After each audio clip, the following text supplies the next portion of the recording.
High-conflict individuals, such as sociopaths, manipulators, and narcissists, can appear in every area of life: work, family, and even romance.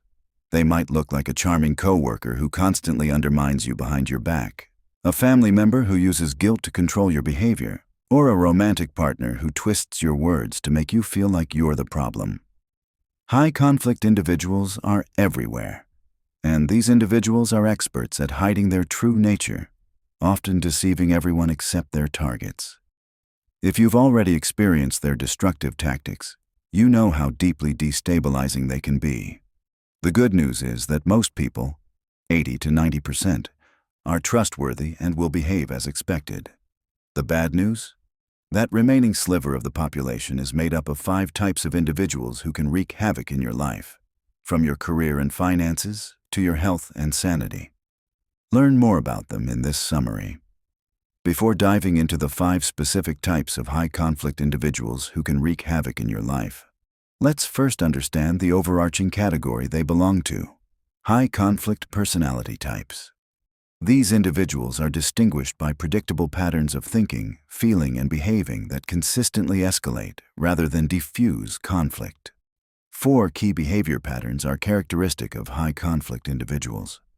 First, they engage in all-or-nothing thinking, viewing conflicts in black and white terms. For them, the only acceptable outcome is complete agreement with their demands, and they often react to dissent by abruptly severing relationships. Second, they display intense and unmanaged emotions, surprising others with disproportionate outbursts and fixating obsessively on past grievances. Third, their extreme behaviors and threats can range from spreading rumors and lying to physical aggression or complete withdrawal. These actions may stem from their volatile emotions or a desire for dominance, and they often show little awareness of the harm they inflict on others. Finally, the most telling trait is their preoccupation with blaming others. They intensely and repeatedly fault those around them, especially close relationships or authority figures, and direct their anger and criticism at a specific target of blame. Recognizing these behaviors is the first step to navigating interactions with high-conflict personalities while safeguarding your own well-being. What do Lance Armstrong and Saddam Hussein have in common? Both exhibit traits of high-conflict narcissistic personality types. Consider Armstrong. He engaged in systematic doping to preserve his image as a winner, dismissing truth-tellers with disdain and showing no remorse. Hussein, like many authoritarian figures, ruthlessly discarded allies and disregarded human suffering when relationships lost their utility. Both examples highlight how narcissistic high-conflict personalities can do serious damage to those around them. So, what is a narcissist? These are people who see themselves as superior and act accordingly. Initially charming, they soon reveal an entitled, demeaning attitude. Not all narcissists are high-conflict. However, when a high-conflict narcissist targets someone, the results are destructive. Spotting them can be challenging. While some wear their arrogance openly, others conceal it under a facade of charm. They often gravitate toward high-prestige roles, for example in law or politics or helping professions, teaching, nursing, that grant them power over others. The narcissist's words often reveal arrogance and disdain. Emotionally, interacting with this type can leave you feeling drained, unsure of yourself, or excessively in awe of them. Their behavior includes dismissing critique, bending rules for themselves, and refusing reciprocity. How do you maintain a relationship with this type of person? When you connect with them, maintain a calm and positive tone to avoid triggering their defensiveness. For example, say, "I see you're passionate about this," to acknowledge their emotions without agreeing. From here, move on to analyzing options. Focus on solving problems, not assigning blame. Offer choices such as, "We could proceed this way, or we can try another approach. What do you think?" The narcissist will try to manipulate you with misinformation or personal attacks. Keep your responses brief and factual. If they distort events, counter with neutral facts like, "That's not how I recall it. Here's what happened." And finally, set limits. Be firm and consistent about boundaries. For instance, if they demand special treatment, calmly reiterate what is fair for everyone. If you're ready to break contact with a high-conflict narcissist, don't criticize or blame them. This will make you a target. Stay neutral by focusing on your evolving needs and avoid being drawn into dramatics. Handling high-conflict narcissists with caution and strategy is not failure. It's smart self-preservation. Have you ever seen The Devil Wears Prada? Meryl Streep's character, Miranda Priestley, exemplifies the high-conflict borderline personality type. Miranda oscillates between being a charming mentor and a tyrannical, unpredictable boss. She offers Andy, her assistant, unique opportunities, but constantly threatens to fire her. Meanwhile, Andy behaves as many targets of blame do, trying to please Miranda while getting caught in her schemes. The movie ends happily when Andy breaks free, but not all borderline relationships conclude so neatly. High-conflict borderline personalities can seem charming and wonderful for long periods, until you trigger their abandonment fear. Then they may explode with rage, spread rumors, take legal action, or even lash out physically. They often turn others against their target, using intimidation to ensure compliance. Their words often betray a pattern of all-or-nothing thinking, particularly around their perceived victimhood. Statements like, "Everyone has taken advantage of me," or "No one has ever been there for me," are common. Emotionally, they can be intense. Initially, their enthusiasm for closeness can feel flattering, but as the relationship progresses, their volatile nature emerges. Their behavior follows a similar pattern of extremes. They often push for quick intimacy, demand your allegiance, and may trample your boundaries without remorse. When conflict arises, they may resort to aggressive threats, only to later deny they made them. To manage a relationship with a high-conflict borderline personality, start by connecting empathetically, but without engaging in their victim narrative. For instance, a neutral response like, "That sounds frustrating," can acknowledge their feelings without escalating the situation. When responding to hostility or misinformation, remain calm and clear. Avoid engaging with exaggerated threats like, "I'll ruin your career." Instead, stick to the facts without emotion. Finally, set limits firmly and respectfully. Clearly define the scope of your relationship, such as when you're available or what responsibilities you can reasonably take on, and consistently enforce these boundaries. If you're ready to end the relationship, do so carefully. Phasing out contact gradually helps avoid triggering their fear of abandonment, which could provoke extreme reactions. Dealing with a high-conflict borderline personality is never easy, but with careful strategies and clear boundaries, you can protect your well-being while maintaining as much peace as possible. Ted Bundy, the notorious serial killer of the 1970s and 80s, exemplified the high-conflict antisocial personality type. His chilling modus operandi often began with a calculated act of vulnerability, wearing a cast and asking for help loading books into his car. When his female victims leaned into his car, he shoved them inside. This ruse preyed on empathy, allowing Bundy to trap his victims. While not all high-conflict antisocial personalities commit crimes as heinous as Bundy's, they share a pattern of deceit, risk-taking, and a disturbing lack of remorse. Antisocial high-conflict personalities thrive on dominating others and routinely violate societal norms. Some of this behavior may be biological. Research shows they experience a lower heart rate during conflict, making them adept escalators and fearless risk-takers. While most will not commit murder, they may engage in unethical or reckless behaviors such as chronic lying, tax fraud, speeding, or running multiple scams, like juggling several families simultaneously. Spotting these individuals requires vigilance.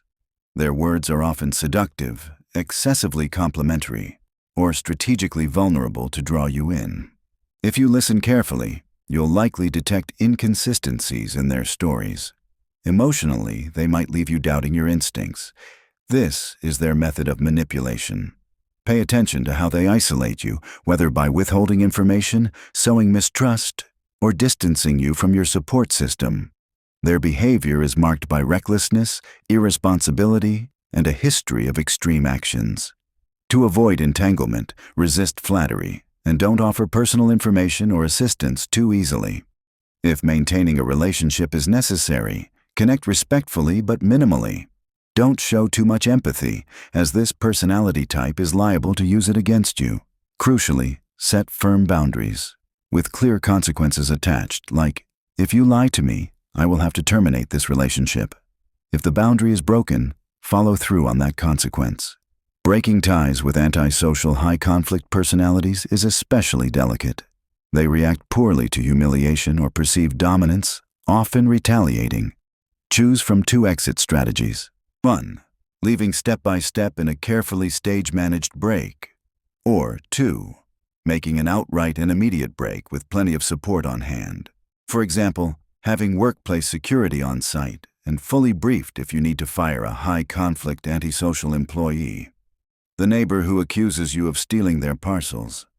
The coworker who warns you that no one can be trusted. The partner who is convinced you're having an affair. These individuals might all share traits of a high-conflict paranoid personality type. High-conflict paranoid personalities are driven by a deep-seated belief that others are out to harm them. They hold grudges for perceived or entirely imaginary slights and see conspiracies everywhere. Early encounters with them might seem innocuous as they attempt to recruit you as a negative advocate, enlisting your support against a perceived enemy or conflict.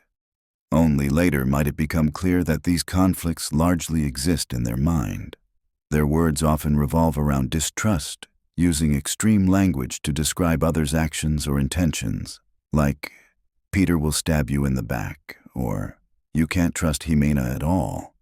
When you spend time with them, you might feel pressured to agree with their version of events, even when it contradicts your own experiences. They overreact to neutral situations and expect you to validate their interpretation.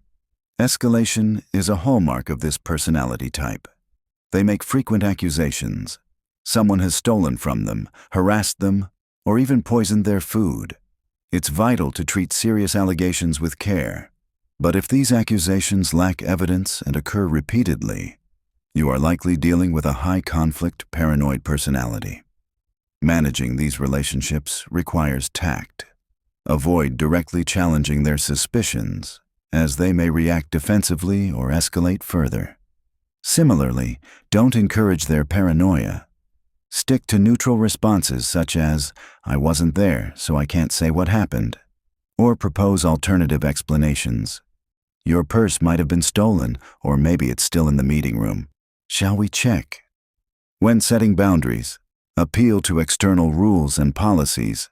I understand your concern, but we need clear evidence to file a complaint. If you decide to end the relationship, do so gradually to avoid triggering additional paranoia or conflict.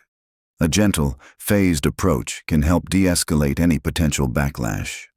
On the day of her father's funeral, Amy hoped to grieve alongside her mother, Nadine. Instead, Nadine's behavior turned the day into a spectacle. She accused Amy of murdering her father, claiming his health deteriorated after Amy moved away. Later, Nadine collapsed into sobbing hysterics, demanding a promise that Amy would never abandon her like she abandoned her father. This is the hallmark of a high-conflict histrionic personality. These individuals crave being the center of attention, often to the detriment of others. Their emotions are exaggerated, their relationships are often misjudged as more intimate than they really are, and they consistently manufacture drama. Like actors commanding a stage, they have a knack for capturing attention. But their performances are fueled by dysfunction, not artistry. High-conflict histrionics live for drama, particularly internal conflicts they amplify or invent. Their language is often extreme. They demand you see things as catastrophic or confide dramatic secrets. Don't tell anyone, but Julie's about to be fired. They constantly position themselves as victims, searching for evidence to support this narrative. After time with them, you may feel emotionally drained and overstimulated, and their refusal to achieve closure can make it difficult to resolve conflicts or end interactions. While their charisma can be magnetic, Their theatrics and relentless demands for attention are exhausting, especially for those they blame for their perceived victimhood. To manage such relationships, maintain empathy while steering the conversation. That sounds frustrating. Now let's move on to discussing the project deadline. Provide non-dramatic choices. Would you prefer to discuss this now or later? If they escalate, calmly disengage. I see you're upset, but let's talk when things have settled. Then remove yourself from the conversation. Breaking contact requires calm persistence. Stick to a prepared script and expect resistance, but do not waver. With time, the histrionic personality will eventually move on to a new audience. In this summary, to 5 types of people who can ruin your life by Bill Eddy, you've learned that high conflict personalities, such as narcissists, borderlines, antisocial individuals, paranoids, and histrionics, create turmoil by escalating conflict, blaming others, and manipulating their targets. These individuals exploit vulnerabilities with charm, deceit, or intimidation, leaving others emotionally drained, isolated, or destabilized. Managing these relationships requires firm boundaries, neutral communication, and strategic disengagement to safeguard your well-being. See you in the next summary.